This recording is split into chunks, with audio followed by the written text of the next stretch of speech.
পরিবর্তন জীবনেরই একটা অংশ। নিজেকে পরিবর্তন করা এক ধরনের শিল্পও বটে। এটি ধৈর্য, ইচ্ছাশক্তি ও নিয়মিত চর্চার মাধ্যমে অবশ্যই সম্ভব। নিজের জীবনকে ইতিবাচকভাবে পরিবর্তনের জন্য আমার কথাগুলোকে মনোযোগ দিয়ে শুনুন।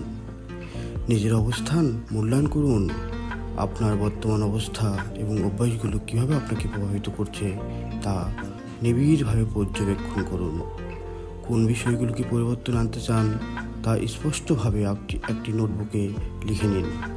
লক্ষ্য নির্ধারণ করুন। বাস্তবসম্মত ও পরিমাপযোগ্য লক্ষ্য নির্ধারণ করুন। দীর্ঘমেয়াদী লক্ষ্যগুলোকে ছোট ছোট ধাপে ভাগ করে নিন। অভ্যেস গঠন করুন। নতুন ও ভালো অভ্যেস গড়ে তুলুন। ছোট ছোট অভ্যাস থেকে শুরু করুন এবং নিয়মিত চর্চা করুন। 21 দিনের নিয়ম অনুযায়ী একটি ভালো অভ্যেস 21 দিন ধরে চর্চা করলে তা আপনার জীবনে স্থায়ী হয়ে যেতে পারে। নেতিবাচকতা দূর করুন। আপনার চারপাশের নেতিবাচক পরিবেশ এবং খারাপ মানুষ থেকে দূরে থাকুন। আত্মবিশ্বাস বজায় রাখুন এবং ইতিবাচক চিন্তাভাবনা চর্চা করুন। কল্পনা শক্তিকে কাজে লাগান। জ্ঞান অর্জন করুন। নতুন কিছু শেখার সময় কোনোভাবেই ছাড় দিবেন না। সব সময় নতুন কিছু শেখার জন্য সময় দিন। বই পড়ুন, কোর্সে অংশ নিন, নিজের পারপাস কিছু ইনভেস্ট করুন। আপনার ইনকামের একটি অংশ আপনার জন্য ইনভেস্ট করুন।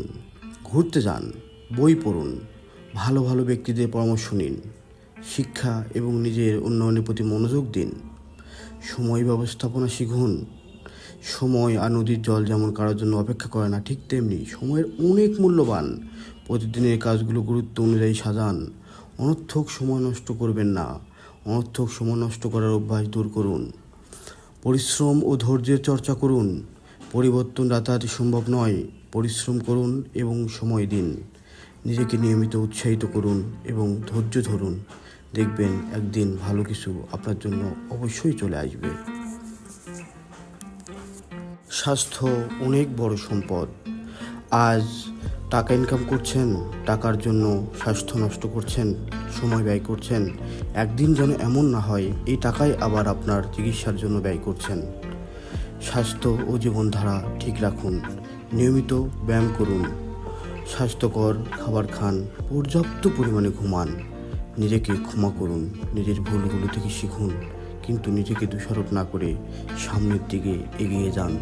ভুল মানুষেরই হয়, এর জন্য নিজেকে ক্ষমা করে দিন এবং সামনের দিকে এগিয়ে যান। আপনার পরিবর্তন প্রক্রিয়া ধীরে ধীরে ঘটবে। ইতিবাচক দৃষ্টিভঙ্গি বজায় রেখে ধৈর্য ধরে সামনে এগিয়ে চলুন। সফলতা অবশ্যই আসবে।